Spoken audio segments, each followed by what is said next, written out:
தமிழிசை சவுந்தரராஜன் இருக்காங்கல்ல, ஆமா. அவங்க வந்து டெல்லி கிளம்பிட்டாங்க. ஜே.பி. நட்டாவின் அழைப்பின் பேர்ல நான் போறேன் அப்படின்னு சொல்லியிருக்காங்க. என்ன எதுக்காக போறாங்க அப்படின்னா அவங்களுக்கே தெரியல. நான் எதுக்கு போறேன்னு எனக்கு தெரியல.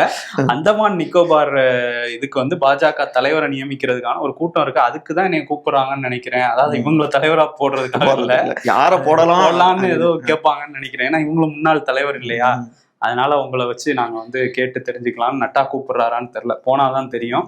அவங்களும் ஒரு பேட்டியை கொடுத்துட்டு தான் கிளம்பி போயிருக்காங்க. இதுக்கிடையில வந்து நயினார் நாகேந்திரன் இந்த பிரச்சனை போயிட்டு இருந்துச்சுல்ல, அமித்ஷா வந்து பேட்டியில சொல்லியிருந்தாரு அதிமுகவை சேர்ந்த ஒருவர் தான் முதல்வரா இருப்பாருன்னு. அதையும் எடப்பாடின்னு சொல்லல அப்படிங்கிற சர்ச்சை இருந்தது. ஆமாங்க, அதிமுக சைட்ல கூட்டணி ஆட்சின்னு சொன்னதை கூட அக்செப்ட் பண்ணிக்கலாம் போல, இதை அக்செப்ட் பண்ண முடியாதுங்கிற மாதிரி ஃபீல் பண்ணிட்டு இருக்காங்க வருண். எடப்பாடியார் தான் ஒரே முதல்வர்ன்றாரு இவரு, ராஜேந்திர பாலாஜி சொல்றாரு. அவங்க எல்லாம் சொல்றப்பதான் இவர் ரொம்ப பயப்படுவாருன்னு நினைக்கிறேன்.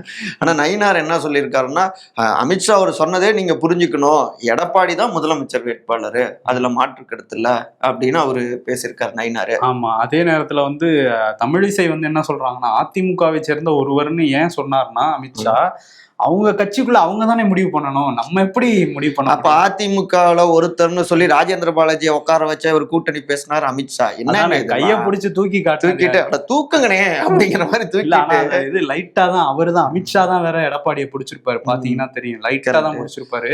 அவர் எப்ப வேணா கை நழுவி போயிடுவாருங்கிறது அவங்களுக்கு. அதாவது டிசைனா விளக்கம் கொடுக்கறதுக்கு பாஜக கிட்ட தான் பிராக்டிஸ் எடுக்கணும். விளக்கம் கொடுப்பாங்க, சொந்த கருத்துங்குவாங்க. இல்ல அதுல இன்னொருத்தர் இப்ப ஜாயின் பண்ணிருக்காரு. யாருன்னா எச் ராஜா. அவர் என்ன சொல்றாருன்னா, என்டிஏவோட முதலமைச்சர் யாரு அப்படிங்கிறத பாஜகவோட பார்லிமெண்ட் போர்டு தான் முடிவு பண்ணும் அப்படின்னு இருக்காரு.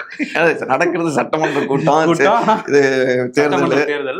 ஆனா நாடாளுமன்ற குழு தான் முடிவு பண்ணணும்னு அவர் ஒண்ணு சொல்றாரு. அதுக்கடையில என்ன சொல்றாருன்னா, அந்த பாஜகவோட நாடாளுமன்ற குழு இவர்கிட்டையும் கலந்து ஆலோசிப்பாங்க எடப்பாடி கிட்டையும் அப்படிங்கிற ரேஞ்சுக்கு அவர் கொண்டு போய் விட்டுறாரு. அதாவது மோடி நினைப்பாரு, எப்பா அவங்களையெல்லாம் பார்த்தாதான் எனக்கு பயமா இருக்கு, தமிழ்நாட்டுல தாமரை மலருமா மலராதா இப்படி பேசிட்டு இருக்கீங்களே அப்படின்னு.